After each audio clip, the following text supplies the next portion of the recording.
ਸਤਿ ਸ਼੍ਰੀ ਅਕਾਲ। ਤੁਸੀਂ ਜੁੜੇ ਹੋਏ ਹੋ ਪੰਜਾਬੀ ਰੇਡੀਓ USA ਦੇ ਨਾਲ ਤੇ ਮੈਂ ਹਾਂ ਪ੍ਰਵੀਨ ਸ਼ਰਮਾ ਲੈ ਕੇ ਹਾਜ਼ਰ ਹਾਂ ਪ੍ਰੋਗਰਾਮ ਖਬਰ ਤੇ ਨਜ਼ਰ ਪ੍ਰੋਗਰਾਮ ਦੇ ਵਿੱਚ ਕਈ ਅਹਿਮ ਤੇ ਕਈ ਖਾਸ ਖਬਰਾਂ ਨੂੰ ਲੈ ਕੇ ਚਰਚਾ ਕਰਨ ਦੇ ਲਈ ਜੁੜ ਚੁੱਕੇ ਨੇ ਪੰਜਾਬ ਤੋਂ ਪੱਤਰਕਾਰ ਦੀਪਕ ਸ਼ਰਮਾ ਚਨਾਰਥਲ ਜੀ। ਸ਼ਰਮਾ ਜੀ, ਸਤਿ ਸ਼੍ਰੀ ਅਕਾਲ। ਸਵਾਗਤ ਹੈ ਜੀ ਪੰਜਾਬੀ ਰੇਡੀਓ USA ਤੇ। ਸਤਿ ਸ਼੍ਰੀ ਅਕਾਲ ਪ੍ਰਵੀਨ ਜੀ, ਸਾਰੇ ਦਰਸ਼ਕਾਂ ਨੂੰ ਸਰੋਤਿਆਂ ਨੂੰ ਪਿਆਰ ਭਰੀ ਸਤਿ ਸ਼੍ਰੀ ਅਕਾਲ ਜੀ। ਅੱਗੇ ਵਧਣ ਤੋਂ ਪਹਿਲਾਂ ਧੰਨਵਾਦ ਕਰਦੇ ਚਲੀਏ ਸਪਾਂਸਰਸ ਦਾ, ਜਿਹੜੇ ਜ਼ਰੀਆ ਬਣਦੇ ਨੇ ਇਹਨਾਂ ਪ੍ਰੋਗਰਾਮਾਂ ਨੂੰ ਤੁਹਾਡੇ ਤੱਕ ਪਹੁੰਚਾਉਣ ਦੇ ਲਈ। ਖਾਲਸਾ ਇੰਸ਼ੋਰੈਂਸ ਏਜੰਸੀ ਵਾਲੇ, ਜਿਨ੍ਹਾਂ ਤੋਂ ਤੁਸੀਂ ਹਰ ਤਰੀਕੇ ਦੀ ਇੰਸ਼ੋਰੈਂਸ ਲੈ ਸਕਦੇ ਹੋ। ਇੰਸ਼ੋਰੈਂਸ ਬਾਰੇ ਪਤਾ ਕਰਨ ਦੇ ਲਈ ਇਹਨਾਂ ਦਾ ਨੰਬਰ ਹੈ 468 272 5500। ਇਹ 1992 ਤੋਂ ਲਗਾਤਾਰ ਇੰਸ਼ੋਰੈਂਸ ਬਿਜ਼ਨਸ ਦੇ ਵਿੱਚ ਸ਼ਾਨਦਾਰ ਸੇਵਾਵਾਂ ਦੇ ਰਹੇ ਨੇ ਤੇ ਅਮਰੀਕਾ ਭਰ ਦੇ ਵਿੱਚ ਇੰਸ਼ੋਰੈਂਸ ਕਰਦੇ ਨੇ। ਓਬਾਮਾ ਕੇਅਰ, ਮੈਡੀਕੇਅਰ ਜਾਂ ਫਿਰ ਕਵਰਡ ਕੈਲੀਫੋਰਨੀਆ ਬਾਬਤ ਪਾਲਿਸੀ ਕਰਵਾਉਣ ਦੇ ਲਈ ਸਲਾਹ ਲੈਣ ਦੇ ਲਈ ਅੱਜ ਹੀ ਕਾਲ ਕਰੋ 468 272 2500 ਤੇ। ਟਰਕੀਅਨ ਇਮੀਗ੍ਰੇਸ਼ਨ ਲਾ ਫਰਮ ਵਾਲੇ ਜੇ ਟਰਕੀਅਨ ਅਟਾਰਨੀ ਟਰਕੀਅਨ ਦੇ ਨਾਲ ਤੁਸੀਂ USA ਇਮੀਗ੍ਰੇਸ਼ਨ ਬਾਬਤ ਕੋਈ ਵੀ ਸਲਾਹ ਕਰਨੀ ਹੈ ਤਾਂ ਇਹਨਾਂ ਦਾ ਨੰਬਰ ਹੈ 415 909 0503।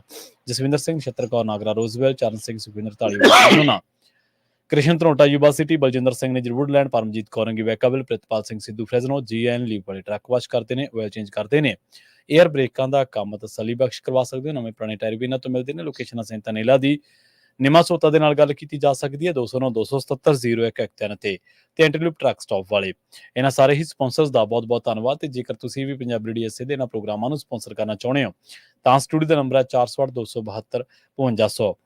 ਸ਼ਰਮਾ ਜੀ, ਪੰਜਾਬੀ ਰੇਡੀਓ USA ਦੀ 14ਵੀਂ ਵਰ੍ਹੇਗੰਢ ਦੇ ਮੌਕੇ ਦੇਸ਼ ਵਿਦੇਸ਼ ਤੋਂ ਬਹੁਤ ਸਾਰੀਆਂ ਕਾਲਸ ਸਰੋਤਿਆਂ ਨੇ ਆਈਆਂ ਔਰ ਤੁਹਾਨੂੰ ਵੀ ਇਸ ਮੌਕੇ ਦੇ ਉੱਤੇ ਪੰਜਾਬੀ ਰੇਡੀਓ USA ਦੀ 14ਵੀਂ ਵਰ੍ਹੇਗੰਢ ਦੇ ਮੌਕੇ ਤੇ ਬਹੁਤ ਬਹੁਤ ਮੁਬਾਰਕਾਂ ਜੀ ਸਾਰੀ ਟੀਮ ਵੱਲੋਂ।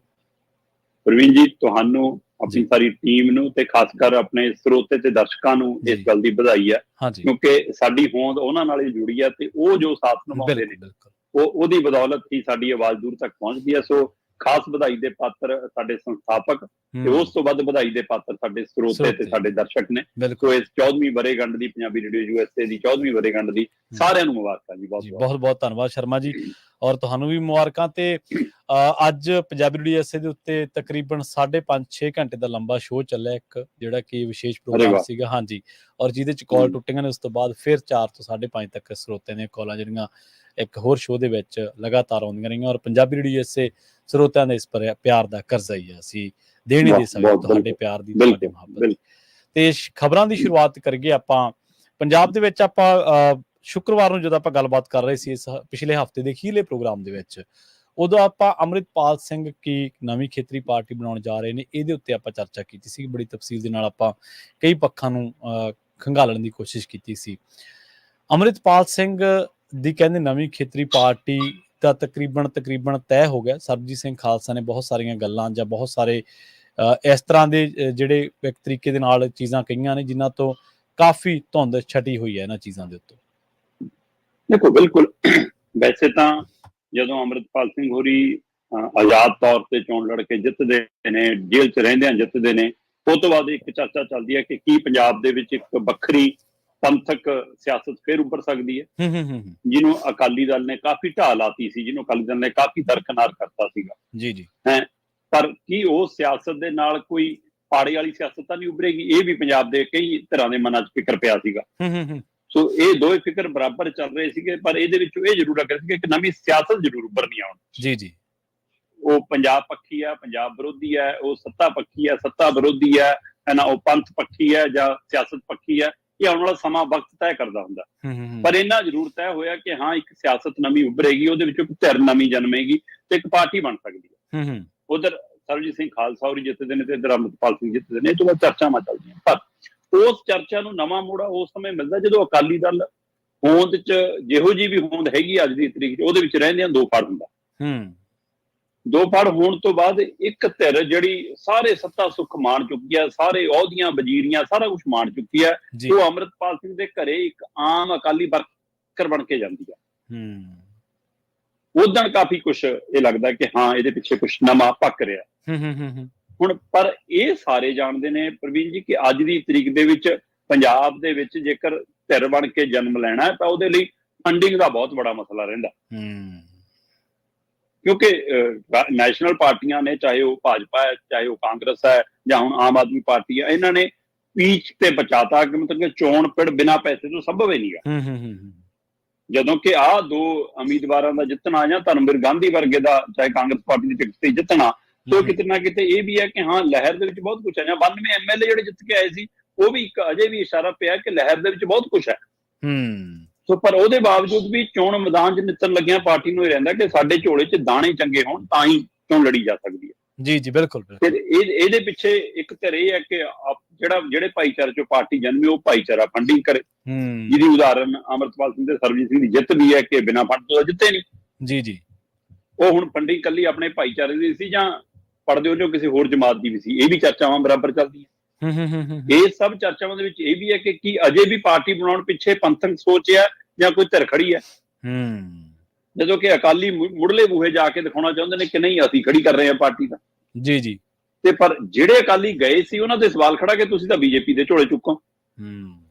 ਸੋ ਇਹ ਸਾਰੇ ਵਰਤਾਰਿਆਂ ਦੇ ਵਿੱਚ ਇਹ ਸਥਿਤੀ ਸਪਸ਼ਟ ਹੋਣ ਲੱਗੀ ਹੈ ਕਿ ਹਾਂ ਪੰਜਾਬ 'ਚ ਇੱਕ ਨਵੀਂ ਖੇਤਰੀ ਪਾਰਟੀ ਬਣ ਜਾ ਰਹੀ ਹੈ। ਜੀ ਜੀ, ਇੱਕ ਪਾਸੇ ਸਾਰੇ ਮਾਹੌਲ 'ਚੋਂ ਸੰਭਾਵਨਾ ਲੱਗ ਰਹੀ ਸੀ, ਦੂਸਰੇ ਪਾਸੇ ਜਦੋਂ ਅਮਰਤਪਾਲ ਸਿੰਘ ਹੋਰਾਂ ਦਾ ਭਰਾ ਪੁਲਿਸ ਦਾਅਵਾ ਕਰਦੀ ਹੈ ਕਿ ਅਸੀਂ ਉਹਨੂੰ ਨਸ਼ਾ ਕਰਦਿਆਂ ਫੜ ਲਿਆ, ਉਹਦਾ ਦੁਬਾਰਾ ਹੁਣ ਰਿਮਾਂਡ ਵੀ ਲਿਆ ਹੈ ਨਾ, ਉਹ ਸਾਰੀ ਪ੍ਰਕਿਰਿਆ ਦੇ ਦੌਰਾਨ ਅਮਰਤਪਾਲ ਸਿੰਘ ਦਾ ਇੱਕ ਵਕੀਲ ਇਮਾਨ ਸਿੰਘ, ਜਿਹਦੇ ਹਵਾਲੇ ਨਾਲ ਆਪਾਂ ਸ਼ੁੱਕਰਵਾਰ ਵੀ ਗੱਲ ਕਰ ਰਹੇ ਸੀ, ਉਹਨੇ ਇਸ਼ਾਰਾ ਕੀਤਾ ਸੀਗਾ ਕਿ ਇਹ ਸਾਰੀ ਕਾਰਵਾਈ ਆਮ ਆਦਮੀ ਪਾਰਟੀ ਦੀ ਸਰਕਾਰ ਦੀ ਸ਼ਹਿ ਤੇ ਹੋ ਰਹੀ ਆ। ਇਹ ਪੁਲਿਸ ਕਾਰਵਾਈ, ਇਹ ਧੱਕੇਸ਼ਾਹੀ ਤਾਂ ਹੋ ਰਹੀ ਹੈ ਕਿਉਂਕਿ ਅਮਰਤਪਾਲ ਸਿੰਘ ਖੇਤਰੀ ਪਾਰਟੀ ਬਣਾਉਣ ਜਾ ਰਹੇ ਨੇ। ਪਰ ਹੁਣ ਸਰਬਜੀਤ ਸਿੰਘ ਖਾਲਸਾ ਹੋਰਾਂ ਨੇ ਇੱਕ ਜਨਤਕ ਸਮਾਗਮ 'ਚ ਇਹਦੀ ਗੱਲ ਕਰਤੀ ਜੀ। ਉਹ ਕਹਿੰਦੇ ਬਿਲਕੁਲ ਜੀ ਇਹ ਪੰਜਾਬ ਦੀ ਲੋੜ ਆ, ਪੰਥ ਦੀ ਜ਼ਰੂਰਤ ਹੈ ਤੇ ਅਸੀਂ 35 ਸਾਲਾਂ ਬਾਅਦ ਕੌਮ ਨੇ ਸਾਨੂੰ ਮੌਕਾ ਦਿੱਤਾ ਹੈ ਤੇ ਇਸ ਲਈ ਅਸੀਂ ਮਤਲਬ ਕਿ ਖੇਤਰੀ ਪਾਰਟੀ ਬਣਾਵਾਂਗੇ। ਉਹਨਾਂ ਨੇ ਦੋ ਹਵਾਲੇ ਦਿੱਤੇ। ਇੱਕ ਉਹ ਕਹਿੰਦੇ ਕਿ ਅਮਰਤਪਾਲ ਸਿੰਘ ਜੇਲ੍ਹ 'ਚੋਂ ਆਉਣਗੇ ਤਾਂ ਸਾਡੀ ਖੇਤਰੀ ਪਾਰਟੀ ਹੋਂਦ 'ਚ ਆ ਜਾਊਗੀ, ਹੈ ਨਾ, ਕਿ ਅਮਰਤਪਾਲ ਸਿੰਘ ਦੇ ਜੇਲ੍ਹ 'ਚ ਆਉਣ ਤੋਂ ਬਾਅਦ ਅਸੀਂ ਖੇਤਰੀ ਪਾਰਟੀ ਦਾ ਰੂਪ ਰੰਗ ਐਲਾਨ ਦਾਂਗੇ ਤੇ ਮੈਂ ਉਹਨਾਂ ਨਾਲ ਮਿਲ ਕੇ ਕੰਮ ਕਰੂੰਗਾ। ਜੇ ਅਮਰਤਪਾਲ ਸਿੰਘ ਨੇ ਨਹੀਂ ਬਣਾਉਣਾ ਤਾਂ ਉਹ ਮੈਨੂੰ ਮਨਜ਼ੂਰੀ ਦੇਣ, ਮੈਂ ਬਣਾਉਣਾ ਉਹ ਮੇਰੇ ਨਾਲ ਚੱਲਣ, ਨਹੀਂ ਮੈਂ ਉਹਨਾਂ ਨਾਲ ਚੱਲੂਗਾ। ਸੋ ਕਹਿੰਦੇ ਕਿ ਦੂਸਰੇ ਪਾਸੇ ਉਹ ਕਹਿੰਦੇ ਕਿ ਅਕਾਲੀਆਂ ਦੇ ਕਈ ਮੰਤਰੀ, ਕਈ ਸਾਬਕਾ MLA, ਕਈ ਲੀਡਰ ਸਾਡੇ ਨਾਲ ਸਿੱਧੇ ਸੰਪਰਕ 'ਚ ਨੇ। ਠੀਕ ਹੈ, ਇਹ ਉਹੀ ਗੱਲ ਹੈ ਜਿਹਦੀ ਗੱਲ ਆਪਾਂ ਹੁਣੇ ਕਰਕੇ ਹਟੇ ਕਿ ਉਹ ਤਾਂ ਪਹਿਲਾਂ ਹੀ ਮਤਲਬ ਲੱਗੇ ਹੋਏ ਨੇ ਇੱਕ ਪਾਸੇ, ਉਹ ਹੈ ਨਾ। ਸੋ ਇਸ ਲਈ ਉਹੀ ਇਹ ਹਵਾਲਾ ਵੀ ਸਰਬਜੀਤ ਸਿੰਘ ਖਾਲਸਾ ਨੇ ਦਿੱਤਾ। ਸੋ ਇਹ ਦੋਏ ਪ੍ਰਕਿਰਿਆਵਾਂ ਦੇ ਵਿਚਾਲੇ ਅਮਰਤਪਾਲ ਸਿੰਘ ਦੇ ਵਕੀਲ ਤੇ ਸਾਬਕਾ ਮੈਂਬਰ ਪਾਰਲੀਮੈਂਟ ਰਹੇ ਤੇ RSS ਰਾਸ਼ਟਰੀ ਸਿੱਖ ਸੰਗਤ ਤੇ ਸੰਘ ਨਾਲ ਜਿਹਨਾਂ ਦਾ ਸੰਬੰਧ ਦੱਸਿਆ ਜਾਂਦਾ ਰਾਜਦੇਵ ਖਾਲਸਾ, ਉਹ ਸਾਹਮਣੇ ਆ ਗਏ। ਉਹ ਕਹਿੰਦੇ ਵੀ ਪਹਿਲੀ ਗੱਲ ਤਾਂ ਇਹ ਹੈ ਕਿ ਅਸੀਂ ਇਹ ਕਿਉਂ ਕਹੀ ਜਾਂਦੇ ਕਿ ਅਕਾਲੀ ਦਲ ਦਾ ਪ੍ਰਧਾਨ ਅਸਤੀਫਾ ਦੇਵੇ। ਕਹਿੰਦੇ ਸੁਖਬੀਰ ਬਾਦਲ ਤਾਂ ਅਕਾਲੀ ਦਲ ਦਾ ਪ੍ਰਧਾਨ ਹੋ ਹੀ ਨਹੀਂ ਸਕਦਾ। ਅੱਛਾ, ਹੈ ਨਾ, ਉਹਦੇ ਕੋਲ ਨਾ ਉਹ ਸਿਧਾਂਤ ਹੈ, ਨਾ ਉਹ ਸਿੱਖੀ ਹੈ, ਨਾ ਉਹ ਸੰਪੂਰਨ ਸਿੱਖ ਹੈ, ਨਾ ਬਾਦਲ ਕਹਿੰਦੇ ਸੰਪੂਰਨ ਸਿੱਖ ਸੀ। ਰਾਜਦੇਵ ਸਿੰਘ ਖਾਲਸਾ ਹੋਰਾਂ ਨੇ ਖਾਸੀ ਲੰਬੀ ਚੌੜੀ ਆਪਣੀ ਵੀਡੀਓ ਜਾਰੀ ਕੀਤੀ ਆ। ਉਹ ਚੋਂ ਕਹਿੰਦੇ ਕਿ ਸ਼੍ਰੋਮਣੀ ਅਕਾਲੀ ਦਲ ਦਾ ਪ੍ਰਧਾਨ ਤਾਂ ਭਾਈ ਜਸਵੀਰ ਸਿੰਘ ਰੋਡੇ ਵਰਗਾ ਵਿਅਕਤੀ ਹੋਣਾ ਚਾਹੀਦਾ, ਭਾਈ ਜਸਵੀਰ ਸਿੰਘ ਰੋਡੇ ਨੂੰ ਬਣਾ ਦਿਓ। ਸੋ ਹੁਣ ਇਹ ਜੀ ਮਤਲਬ ਇਹਦੇ ਪਿੱਛੇ ਕੀ ਉਹ ਇਹ ਚਾਹੁੰਦੇ ਨੇ ਕਿ ਅਮਰਤਪਾਲ ਸਿੰਘ ਹੋਰੀ ਇੱਕ ਸਟਾਰ ਪ੍ਰਚਾਰਕ ਵਜੋਂ ਹੀ, ਸਰਪ੍ਰਸਤੀ ਵਜੋਂ ਹੀ ਕੰਮ ਕਰਨਗੇ, ਪ੍ਰਧਾਨ ਬਾਗਡੋਰ ਸਾਰੀ ਕਿਸੇ ਹੋਰ ਹੱਥ ਹੋਊਗੀ, ਜਾਂ ਉਹ ਇਹਦੇ ਵਿੱਚ ਸਰਬਜੀਤ ਸਿੰਘ ਖਾਲਸਾ ਨੂੰ ਲਾਂਭੇ ਕਰਕੇ ਰੋਡੇ ਦਾ ਨਾਂ ਵਧਾ ਰਹੇ ਨੇ, ਜਾਂ ਉਹਨੂੰ ਲੱਗਦਾ ਕਿ ਰੋਡੇ ਉਹਨਾਂ ਦੀ ਅਗਵਾਈ ਸਾਰੀਆਂ ਤਰ੍ਹਾਂ ਤੁਰ ਪੈਣਗੀਆਂ। ਇਹ ਅਜੇ ਸਪਸ਼ਟ ਨਹੀਂ ਉਹਦੀ ਮਨਸ਼ਾ ਕੀ ਹੈ, ਪਰ ਉਹਨਾਂ ਨੇ ਇਸ਼ਾਰਾ ਕਰਤਾ। ਸੋ ਇਸ ਲਈ ਚਾਹੇ ਅਮਰਤਪਾਲ ਸਿੰਘ ਦੇ ਨਾਂ ਤੇ ਗੱਲ ਚੱਲ ਰਹੀ ਹੋਵੇ, ਚਾਹੇ ਸਰਬਜੀਤ ਸਿੰਘ ਖਾਲਸਾ ਦੇ ਨਾਂ ਤੇ ਗੱਲ ਚੱਲ ਰਹੀ ਹੋਵੇ, ਭਾਈ ਚਾਹੇ ਜਸਵੀਰ ਸਿੰਘ ਰੋਡੇ ਦੇ ਨਾਂ ਤੇ ਗੱਲ ਚੱਲ ਰਹੀ ਹੋਵੇ, ਪਰ ਪੰਜਾਬ ਦੇ ਵਿੱਚ ਕੁਝ ਵਿਹੜਿਆਂ ਦੇ ਵਿੱਚ ਹੁਣ ਨਵੀਂ ਪਾਰਟੀ ਦੀ ਖਿਚੜੀ ਪੱਕਣ ਲੱਗੀ ਆ ਤੇ ਉਹ ਕਿਹਨੂੰ ਨਾਲ ਲੈ ਕੇ ਤੁਰੂਗੀ ਤੇ ਕਿਹਨੂੰ ਲੈ ਬੈਠੂਗੀ ਆਉਣ ਵਾਲਾ ਵਕਤ ਦੱਸੂਗਾ। ਪਰ ਪੰਜਾਬ ਦੇ ਵਿੱਚ ਇੱਕ ਨਵੀਂ ਸਿਆਸਤੀ ਲੀਕ ਖਿੱਚੀ ਜਾ ਸਕਦੀ ਹੈ। ਹੁਣ ਇਹ ਦੇਖਣ ਵਾਲੀ ਗੱਲ ਹੋਊਗੀ ਉਹ ਅਗਵਾਈ ਕੌਣ ਕਰਦਾ। ਜੀ ਬਿਲਕੁਲ, ਦੇਖੋ ਸ਼ਰਮਾ ਜੀ, ਗੱਲ ਇਹ ਆ ਵੀ ਕਿਸੇ ਨੂੰ ਵੀ ਨਵੀਂ ਪਾਰਟੀ ਬਣਾਉਣ ਦਾ ਅਧਿਕਾਰ ਆ, ਪਈ ਇਸ ਗੱਲ ਤੋਂ ਤਾਂ ਭੱਜ ਨਹੀਂ ਸਕਦੇ, ਮੁਨਕਰ ਨਹੀਂ ਹੋ ਸਕਦੇ। ਔਰ ਪੰਥਕ ਰਾਜਨੀਤੀ ਪੰਜਾਬ ਦੀ ਰਾਜਨੀਤੀ ਦੇ ਵਿੱਚ ਇੱਕ ਖਲਾਅ ਹੈ ਵੀ, ਕਿਉਂਕਿ ਖੇਤਰੀ ਪਾਰਟੀ ਦੇ, ਜਿਵੇਂ ਆਪਾਂ ਉਸ ਦਿਨ ਵੀ ਬੜੀ ਤਫਸੀਲ ਦੇ ਨਾਲ ਇਸ ਗੱਲ ਦੇ ਉੱਤੇ ਚਰਚਾ ਕੀਤੀ ਸੀਗੀ, ਪਰ ਇਸ ਖਲਾਅ ਨੂੰ ਭਰਨ ਦੇ ਲਈ ਕੀ ਇਹ ਧਿਰ ਲੋਕਾਂ ਦੇ ਵਿੱਚ ਮਕਬੂਲ ਹੁੰਦੀ ਹੈ, ਕੀ ਪ੍ਰਵਾਨਿਤ ਹੁੰਦੀ ਹੈ? ਕਿਉਂਕਿ ਬਹੁਤ ਸਾਰੀਆਂ ਧਰਾਵਾਂ ਨੇ। ਹੁਣ ਇੱਕ ਧਿਰ ਤਾਂ ਜੀ ਜਿਹੜੀ ਇਸ ਟਾਈਮ ਚਲਾ ਰਹੀ ਹੈ ਪ੍ਰਬੰਧਨ ਨੂੰ, ਚਲੋ ਆਪਾਂ ਕਾਬਜ਼ ਤਾਂ ਨਹੀਂ ਕਹਿ ਸਕਦੇ, ਉਹ ਕਹਿਣਗੇ ਅਸੀਂ ਤਾਂ ਵੋਟਾਂ ਨਾਲ ਚੁਣੇ ਹੋਏ ਆ, ਸਾਨੂੰ ਵੋਟਾਂ ਪਾਈਆਂ ਲੋਕਾਂ ਨੇ, ਸਾਡੇ ਕੋਲ ਮੈਂਬਰ ਨੇ, ਹਨਾ, ਪਰ ਉਹ ਚਲਾ ਰਹੀ ਹੈ, ਉਹ ਰੱਦ ਕਰਦੀ ਹੈ ਸਾਰੀਆਂ ਬਾਕੀ ਧਿਰਾਂ ਨੂੰ। ਇੱਕ ਧਿਰ ਸੰਗਤ ਵੀ ਉਹ ਕਹਿੰਦੀ ਕਿ ਇਹਨਾਂ ਨੇ ਸਾਰਿਆਂ ਨੇ ਬੇੜਾ ਗਰਕ ਕਰਤਾ ਏਡੀਆਂ ਵੱਡੀਆਂ ਇਹਦੀਆਂ ਸਿਰਮੌਰ ਸੰਸਥਾਵਾਂ ਦਾ, ਉਹ ਉਹਨਾਂ ਨੂੰ ਰੱਦ ਕਰਦੇ ਨੇ।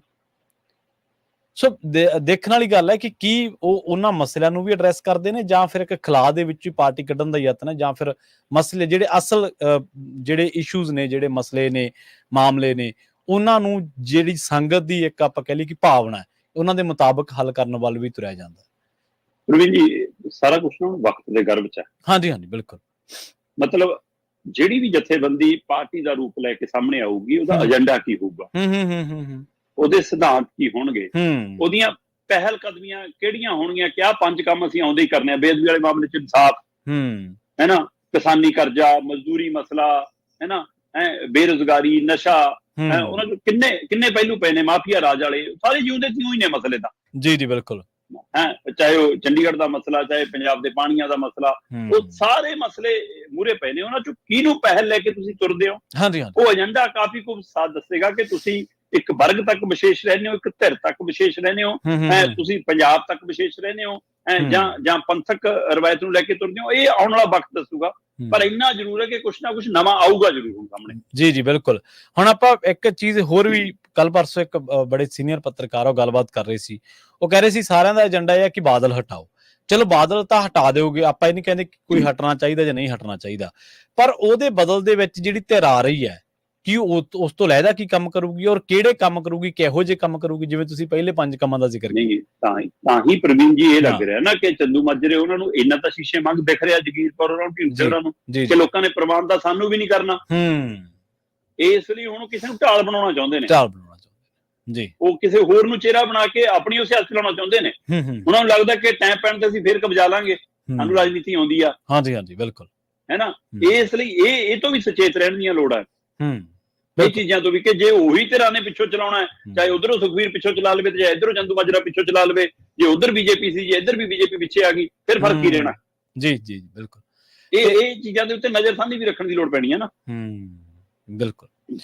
ਤੇ ਅੰਮ੍ਰਿਤਪਾਲ ਸਿੰਘ ਦੀ ਜਿਹੜੀ ਮੈਂਬਰ ਪਾਰਲੀਮੈਂਟ ਦੀ ਮੈਂਬਰੀ ਹੈ, ਜਿਹੜੀ ਸੰਸਦ ਮੈਂਬਰੀ ਹੈ, ਉਹਨੂੰ ਚੁਣੌਤੀ ਦੇਤੀ ਜੀ ਕਿਸੇ ਨੇ ਹਾਈ ਕੋਰਟ ਦੇ ਵਿੱਚ।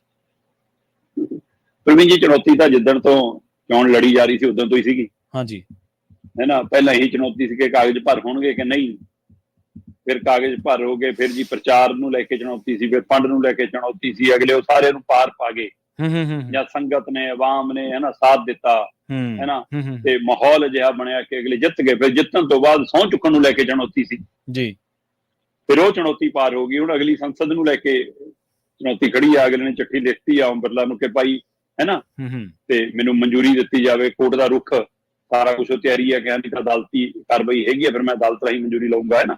ਉਹ ਸਾਰੀ ਪ੍ਰਕਿਰਿਆ। ਇੱਧਰ ਇੱਕ ਆਜ਼ਾਦ ਉਮੀਦਵਾਰ ਅਦਾਲਤ ਪਹੁੰਚ ਗਿਆ, ਉਹਨੇ ਪੰਜਾਬ ਹਰਿਆਣਾ ਹਾਈ ਕੋਰਟ ਦੇ ਵਿੱਚ ਪਟੀਸ਼ਨ ਦਾਖਲ ਕਰਤੀ ਕਿ ਜਨਾਬ ਅੰਮ੍ਰਿਤਪਾਲ ਸਿੰਘ ਦੀ ਸੰਸਦੀ ਸਹੀ ਬਣਦੀ ਹੋਣੀ ਜੀ, ਇਹਨਾਂ ਦਾ ਪ੍ਰਚਾਰ ਕਿਹੜੇ ਫੰਡਾਂ ਰਾਹੀਂ ਚੱਲਿਆ, ਇਹਦੀ ਜਾਂਚ ਹੋਣੀ ਚਾਹੀਦੀ ਹੈ ਜੀ। ਠੀਕ ਹੈ। ਫੰਡ ਕਿੱਥੋਂ ਆਏ ਜੀ, ਕਿਹਨੇ ਦਿੱਤੇ ਜੀ, ਕਿਵੇਂ ਵਰਤੇ ਗਏ ਜੀ, ਇਹਦੀ ਜਾਂਚ ਮੰਗਦੇ ਆ। ਉਹ ਸਭ ਤੋਂ ਬੜਾ ਉਹਨਾਂ ਨੇ ਆਧਾਰ ਬਣਾਇਆ ਕਿ ਧਾਰਮਿਕ ਸਥਾਨਾਂ ਤੋਂ ਪ੍ਰਚਾਰ ਹੋਇਆ, ਜਿਹੜਾ ਸੰਵਿਧਾਨ ਦੇ ਅਨੁਸਾਰ, ਹੈ ਨਾ, ਚੋਣ ਕਮਿਸ਼ਨ ਦੇ ਅਨੁਸਾਰ ਸਹੀ ਨਹੀਂ ਹੈ। ਇਸ ਗੱਲ ਨੂੰ ਆਧਾਰ ਬਣਾ ਕੇ ਉਹਨਾਂ ਨੇ ਪੰਜਾਬ ਹਰਿਆਣਾ ਹਾਈ ਕੋਰਟ ਦਾ ਦਰਵਾਜ਼ਾ ਖੜਕਾਇਆ। ਮਤਲਬ ਇਹ ਠੀਕ ਹੈ ਕਿ ਹਾਂ, ਕਾਨੂੰਨੀ ਤੌਰ ਤੇ ਹਰੇਕ ਨੂੰ ਅਧਿਕਾਰ ਹੈ ਕਿ ਭਾਈ ਆਪਾਂ, ਜੇ ਆਪਾਂ ਨੂੰ ਕੁਛ ਲੱਗਦਾ ਹੈ ਕਿ ਗੜਬੜਾ, ਤੁਸੀਂ ਚੈਲੰਜ ਕਰ ਲਓ, ਉਹਨੂੰ ਅਦਾਲਤ ਤੱਕ ਲੈ ਜਾਓ। ਹਾਂਜੀ ਹਾਂਜੀ, ਪਰ ਇਹ ਵੀ ਹੁੰਦਾ ਕਿ ਜਿਹੜੀ ਤੇ ਚੁਣੌਤੀ ਦੇ ਰਹੀ ਆ, ਜੇ ਅੰਮ੍ਰਿਤਪਾਲ ਸਿੰਘ ਦੀ ਸੰਸਦੀ ਰੱਦ ਵੀ ਹੋ ਜਾਂਦੀ ਹੈ, ਕਿ ਉਹ ਜਿੱਤਣ ਵਾਲੀ ਪਿੱਛੇ ਚ ਹੈਗਾ। ਇਹਦਾ ਮਤਲਬ ਉਹ ਆਪ ਚੁਣੌਤੀ ਨਹੀਂ ਦੇ ਰਿਹਾ, ਉਹਦੇ ਰਾਹੀਂ ਚੁਣੌਤੀ ਦਵਾਈ ਗਈ ਆ।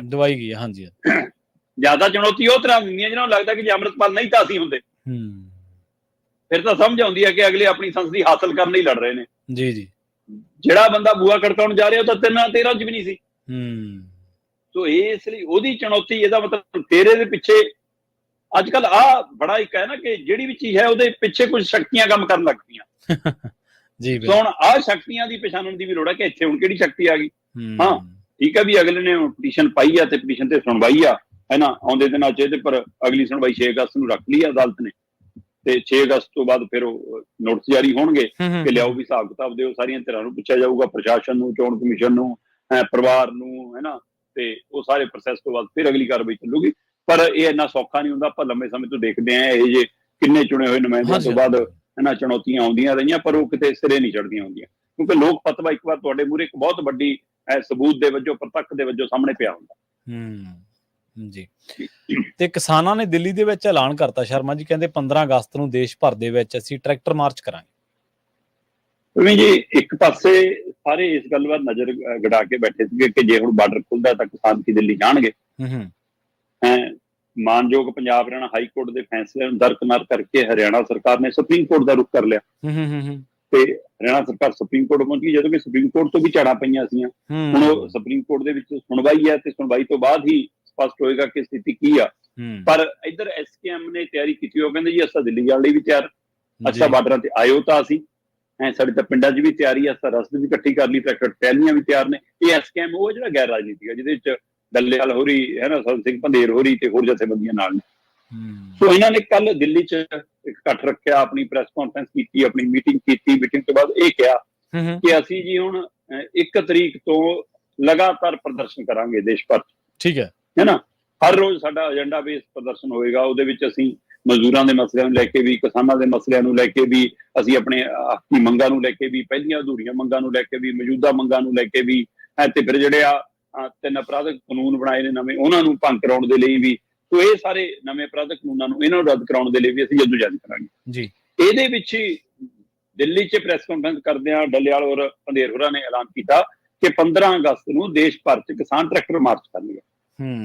ਤੇ ਦੇਸ਼ ਭਰ ਦੇ ਵੀ ਸਾਡਾ ਜਿਹੜੀ ਜਥੇਬੰਦੀਆਂ ਸੰਬੰਧਿਤ ਨੇ ਉਹ ਟਰੈਕਟਰ ਮਾਰਚ ਕਰਨਗੀਆਂ। ਸੋ ਉਸ ਦਿਨ ਉਹ ਕਹਿੰਦੇ ਕਿ ਅਸੀਂ ਮਤਲਬ ਕਿ ਨਵੇਂ ਅਪਰਾਧਕ ਕਾਨੂੰਨ ਦੀਆਂ ਕਾਪੀਆਂ ਵੀ ਸਾੜਨੀਆਂ, ਹਾਂਜੀ, ਤੇ ਰੋਜ਼ ਦੇ ਰੂਟੀਨ ਦੇ ਵਿੱਚ ਅਸੀਂ ਖੇਤੀਬਾੜੀ ਮੰਤਰੀ, ਪ੍ਰਧਾਨ ਮੰਤਰੀ, ਇਹਨਾਂ ਦੇ ਪੁਤਲੇ ਵੀ ਫੂਕਾਂਗੇ ਤੇ ਐਲਾਨ ਕਰਾਂਗੇ। ਬਕਾਇਦਾ ਚਾਰਟ ਐਲਾਨ ਹੋਊਗਾ ਕਿ ਹਾਂ ਅੱਜ ਅੰਬਾਲੇ 'ਚ ਹੈ ਜੀ, ਅੱਜ ਦਿੱਲੀ 'ਚ ਹੈ ਜੀ ਪ੍ਰਦਰਸ਼ਨ, ਅੱਜ ਚੰਡੀਗੜ੍ਹ 'ਚ ਹੈ ਜੀ, ਅੱਜ ਪੰਜਾਬ 'ਚ ਹੈ ਜੀ, ਅੱਜ ਬੰਗਾਲ 'ਚ ਹੈ ਜੀ, ਅੱਜ ਯੂਪੀ 'ਚ ਹੈ ਜੀ। ਸੋ ਉਹ ਥਾਵਾਂ ਦਾ ਐਲਾਨ ਕਰਕੇ, ਸੋ ਇਸ ਤਰ੍ਹਾਂ ਇੱਕ ਤਰ੍ਹਾਂ ਨਾਲ ਦਬਾਅ ਬਣਾਉਣ ਦੀ ਨੀਤੀ ਹੈ। ਉਹ ਕਹਿੰਦੇ ਕਿ ਅਸੀਂ ਜਿਵੇਂ 3 ਕਾਨੂੰਨ ਵਾਪਸ ਕਰਾਏ ਸੀ, ਉਵੇਂ ਹੀ ਇਹ ਆਪਣੇ ਹੱਕ 'ਚ ਫੈਸਲੇ ਕਰਾ ਕੇ ਮੁੜਾਂਗੇ, ਨਹੀਂ ਅਸੀਂ ਮੁੜਦੇ ਨਹੀਂ ਆ, ਹੈ ਨਾ।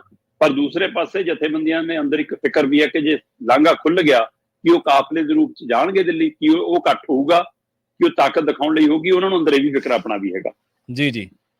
ਸੋ ਇਹ ਦੋਵਾਂ ਫਿਕਰਾਂ ਦੇ ਵਿਚਾਲੇ ਹੁਣ ਆਹ ਐਲਾਨ 15 ਅਗਸਤ ਵਾਲਾ, ਕਿਉਂਕਿ ਉਸ ਦਿਨ ਮਤਲਬ ਕਿ ਦਿਹਾੜਾ ਹੁੰਦਾ ਸੀ, ਇਸ ਲਈ ਹੈ ਨਾ 15 ਅਗਸਤ ਨੂੰ 47 ਦੇ ਵਾਲਿਆਂ ਦੇਸ਼ ਭਰ 'ਚ ਮਨਾਇਆ ਜਾਂਦਾ ਹੈ। ਉਧਰ ਦਿੱਲੀ ਦੇ ਵਿੱਚ ਸਮਾਗਮ ਹੁੰਦੇ ਨੇ ਤੇ ਉਹ 26 ਜਨਵਰੀ ਵਾਲਾ ਸਾਰਿਆਂ ਨੇ ਦੇਖਿਆ ਹੋਇਆ ਸੀਗਾ। ਸੋ ਉਸ ਨੂੰ ਲੈ ਕੇ ਵੀ ਏਜੰਸੀਆਂ ਤੇ ਸੁਰੱਖਿਆ ਦਸਤੇ ਤੇ ਕੇਂਦਰੀ ਟੀਮਾਂ ਚੌਕਸ ਵੀ ਹੋਣਗੀਆਂ, ਨਜ਼ਰ ਵੀ ਰੱਖਣਗੀਆਂ, ਹੈ ਨਾ। ਪਰ ਕੁਝ ਤਰ੍ਹਾਂ ਕਹਿੰਦੀਆਂ ਕੋਈ ਗੱਲ ਨਹੀਂ, ਤਾਂ ਸਰਕਾਰੀ ਤੇ ਰਹਿਣੀ, ਇਹਨਾਂ ਤੇ ਕੋਈ ਅਸਰ ਨਹੀਂਗਾ, ਇਹਦਾ ਸਰਕਾਰ ਨੂੰ ਦੱਸ ਕੇ ਪ੍ਰੋਗਰਾਮ ਕਰਨਗੀਆਂ। ਕੁਝ ਤਰ੍ਹਾਂ ਇਹ ਵੀ ਸਵਾਲ, ਕਿਉਂਕਿ ਜਿਹੜੀਆਂ ਬਾਹਰ ਬੈਠੀਆਂ ਨੇ ਉਹ ਆਪਣੇ ਸਵਾਲ ਕਰੀ ਜਾਂਦੀਆਂ ਨੇ ਜਥੇਬੰਦੀਆਂ, ਉਹ ਕਹਿੰਦੀਆਂ ਨਹੀਂ ਅਸਲੀ ਕਿਸਾਨ ਅਤੈਸ਼ੀ ਅਸੀਂ ਆ, ਇਹ ਕਹਿੰਦੇ ਅਸਲੀ ਅਸੀਂ ਆ। ਸੋ ਆਹ ਜਿਹੜਾ ਪਾੜਾ ਇਹਦਾ ਫਿਰ ਕੇਂਦਰ ਵਰਗੀਆਂ ਸਰਕਾਰਾਂ, ਸੂਬਿਆਂ ਵਰਗੀਆਂ ਸਰਕਾਰਾਂ ਫਾਇਦਾ ਲੈਂਦੀਆਂ। ਪਰ ਇਹ ਸਭ ਦੇ ਦਰਮਿਆਨ ਇਹਨਾਂ ਦਾ ਐਲਾਨ ਹੈ ਜੀ ਕਿ 15 ਅਗਸਤ ਨੂੰ ਭਾਰਤ ਭਰ ਦੇ ਵਿੱਚ ਐਸਕੇਐਮ ਗੈਰ ਰਾਜਨੀਤਿਕ ਨਾਲ ਸੰਬੰਧਿਤ ਜਥੇਬੰਦੀਆਂ ਟਰੈਕਟਰ ਮਾਰਚ ਕਰਨਗੀਆਂ ਜੀ। ਤੇ ਅਗਲੀ ਖਬਰ ਦੇ ਵੱਲ ਵਧੀਆ ਆਪਾਂ ਗੱਲ ਕਰੀਏ ਕਾਵੜ ਯਾਤਰਾ ਦੀ। ਸੁਪਰੀਮ ਕੋਰਟ ਨੇ ਯੂਪੀ ਤੇ ਉੱਤਰਾਖੰਡ ਸਰਕਾਰ ਨੂੰ ਚੰਗੀਆਂ ਝਾੜਾਂ ਪਾਈਆਂ ਨੇ। ਜੇਕਰ ਸਰਕਾਰਾਂ ਦੇ ਵਿੱਚ ਗੈਰਤ ਹੋਵੇ ਤਾਂ ਇਹੋ ਜਿਹੇ ਹੁਕਮ ਆਉਣ ਹੀ ਕਾਹਤੋਂ? ਇਹ ਆਪਣੇ ਆਪ 'ਚ ਵੱਡਾ ਸਵਾਲ ਹੈ। ਮਤਲਬ ਕਮਾਲ ਸੋਸ਼ਲ ਮੀਡੀਆ ਤੇ ਲੋਕਾਂ ਦਾ ਧੰਨਵਾਦ ਹੈ।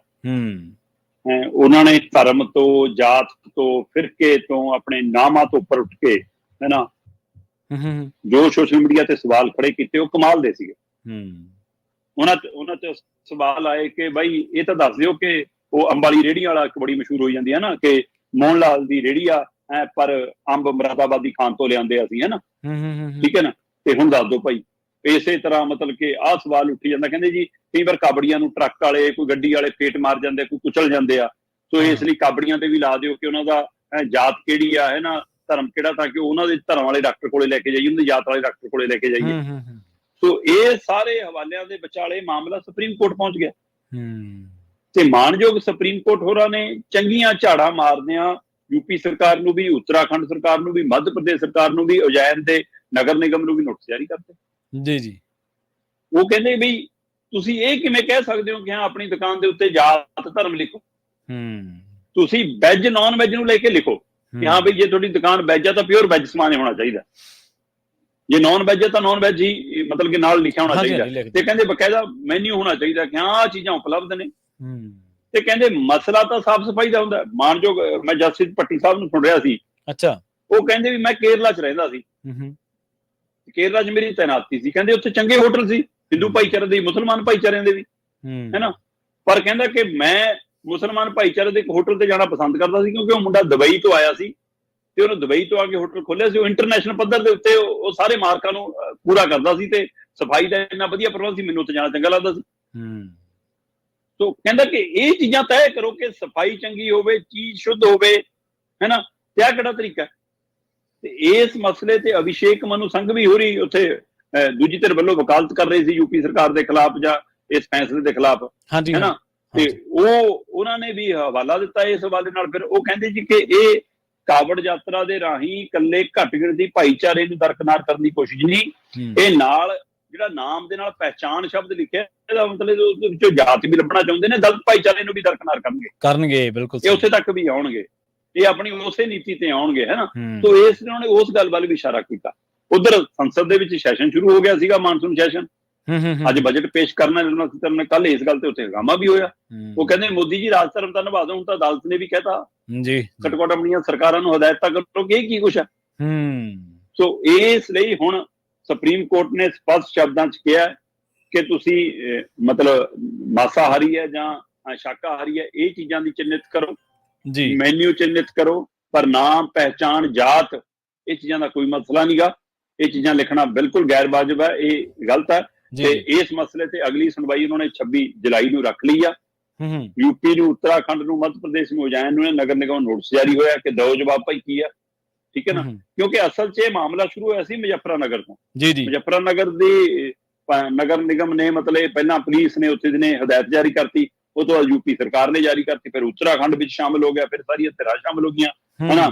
ਤੇ ਮਤਲਬ ਇਸ ਤੇ 19 ਜੁਲਾਈ ਨੂੰ ਯੂਪੀ ਸਰਕਾਰ ਨੇ ਜਾਰੀ ਕਰਤਾ, ਉਸ ਤੋਂ ਬਾਅਦ ਵੱਡੇ ਮਸਲੇ ਦਾ ਹੰਗਾਮਾ ਬਣ ਗਿਆ। ਸੋ ਹੁਣ ਇਹ ਸਾਰੇ ਪਹਿਲੂ ਦੇ ਉੱਤੇ ਦੇਸ਼ ਦੇ ਵਿੱਚ ਆਵਾਜ਼ ਉੱਠੀ ਕਿ ਵਰਗ ਵੰਡ ਸਹੀ ਨਹੀਂ ਹੈ ਜੀ, ਹੈ ਨਾ। ਮਤਲਬ ਇੱਕ ਪਾਸੇ ਇਹ ਫਿਕਰ ਖੜਾ ਹੋਇਆ ਕਿ ਇੱਕ ਭਾਈਚਾਰੇ ਨੂੰ ਤੁਸੀਂ ਆਰਥਿਕ ਤੌਰ ਤੇ ਲਾਂਭੇ ਕਰਨਾ ਚਾਹੁੰਦੇ ਹੋ, ਉਹਨੂੰ ਹੈ। ਇੱਕ ਪਾਸੇ ਇਹ ਫਿਕਰ ਖੜਾ ਹੋਇਆ ਕਿ ਇਹ ਤੁਸੀਂ ਦੁਕਾਨਾਂ ਦੀ ਪਹਿਚਾਣ ਕਰਾ ਕੇ ਕੱਲ ਨੂੰ ਦੰਗੇ ਫਸਾਦ ਵਾਲਾ ਖਤਰਾ ਪੈਦਾ ਕਰ ਸਕਦੇ ਹੋ, ਹੈ ਨਾ।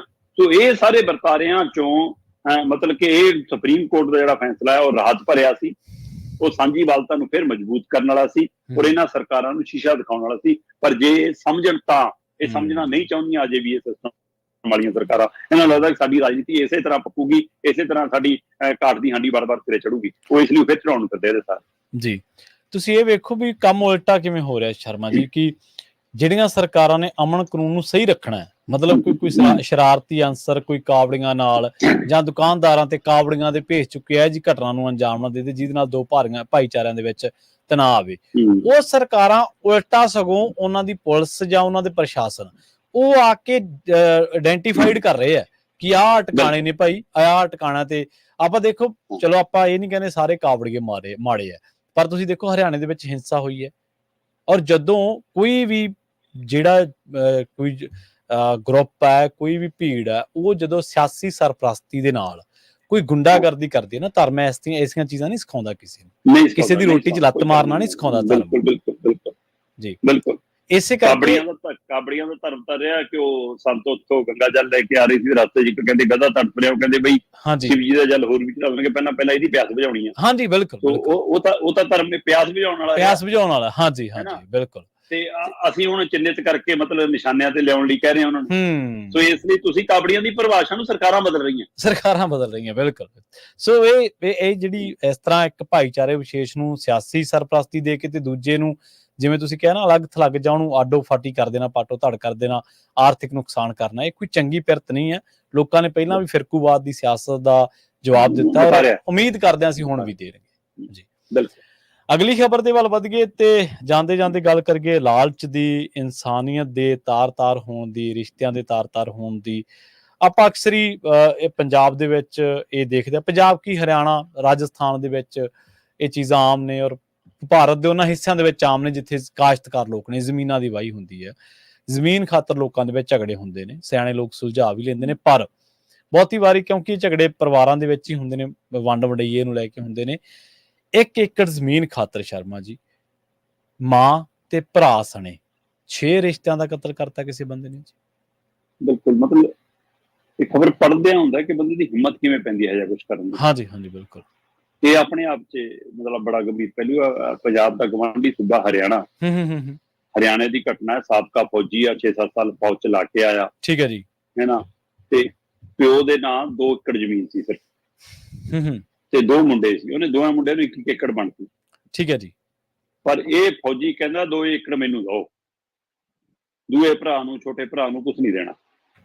ਅੱਛਾ ਇਸ ਗੱਲ ਦਾ ਕਲੇਸ਼ ਸ਼ੁਰੂ ਹੋ ਗਿਆ, ਲੜਾਈ ਸ਼ੁਰੂ ਹੋ ਗਈ, ਪੰਚਾਇਤ ਹੁੰਦੀ ਰਹੀ, ਪੰਚਾਇਤ ਤੋਂ ਬਾਅਦ ਮਾਮਲਾ ਅਦਾਲਤ ਤੱਕ ਜਾਂਦਾ ਰਿਹਾ, ਪੁਲਿਸ ਥਾਣਿਆਂ ਤੱਕ ਜਾਂਦਾ ਰਿਹਾ, ਪਰ ਮਸਲਾ ਹੱਲ ਨਹੀਂ ਹੋਇਆ। ਅੱਛਾ ਆਖਰ ਹੁਣ ਪੁਲਿਸ ਕਹਿੰਦੀ ਕਿ ਉਸ ਫੌਜੀ ਭਰਾ ਨੇ, ਜਿਹੜਾ ਰਿਟਾਇਰ ਫੌਜੀ ਸੀਗਾ, ਇਹ ਹਰਿਆਣਾ ਦੇ ਨਾਰਾਇਣਗੜ੍ਹ ਦੇ ਪਿੰਡ ਰੋਪਰ ਦੀ ਘਟਨਾ, ਇਹ ਠੀਕ ਹੈ, ਉੱਥੇ ਦੇ ਨੇੜੇ ਤੇੜੇ ਦੀ ਘਟਨਾ ਹੈ, ਨਾਰਾਇਣਗੜ੍ਹ ਦੇ ਦੀ। ਤੇ ਉਹਦੇ ਵਿੱਚ ਕਹਿੰਦੇ ਕਿ ਜਿਹੜਾ ਫੌਜੀ ਭਰਾ ਸੀਗਾ ਭੂਸ਼ਣ, ਉਹਨੇ ਆਪਣੀ ਘਰ ਵਾਲੀ ਨਾਲ ਰਲਾਈ, ਆਪਣੇ 2 ਮੁੰਡੇ ਨਾਲ ਰਲਾਏ, ਆਪਣੇ 2 ਸਾਲੇ ਨਾਲ ਰਲਾਏ, 1 ਸਾਲੀ ਨਾਲ ਰਲਾਈ। ਠੀਕ ਹੈ। ਤੇ ਆਪਣੇ ਭਰਾ ਦੇ ਪਰਿਵਾਰ ਤੇ ਜਾ ਕੇ ਹਮਲਾ ਕੀਤਾ। ਬਾਪੂ ਵੀ ਉਧਰ ਸੀ, ਬੇਬੇ ਵੀ ਉਧਰ ਸੀ, ਤੇ ਭਰਾ ਦਾ ਪੂਰਾ ਟੱਬਰ ਵੀ ਉਧਰ ਸੀ। ਤੇ ਉਹਨੇ ਕਹਿੰਦੇ ਜੀ ਗੰਡਾਸੀਆਂ ਨਾਲ ਤੇ ਕਹਾੜੀਆਂ ਨਾਲ ਉਹਨਾਂ ਤੇ ਹਮਲਾ ਕੀਤਾ। ਪਹਿਲਾਂ ਤਾਂ ਮਾਂ ਵੱਡੀ 62 ਸਾਲਾਂ ਦੀ, ਫਿਰ 42 ਸਾਲਾ ਭਰਾ, ਫਿਰ 40 ਸਾਲਾ ਭਰਜਾਈ, ਫਿਰ 6 ਸਾਲ ਦੀ ਭਤੀਜੀ, ਤੇ ਫਿਰ 4 ਮਹੀਨਿਆਂ ਦਾ ਭਤੀਜਾ, ਹੈ ਨਾ।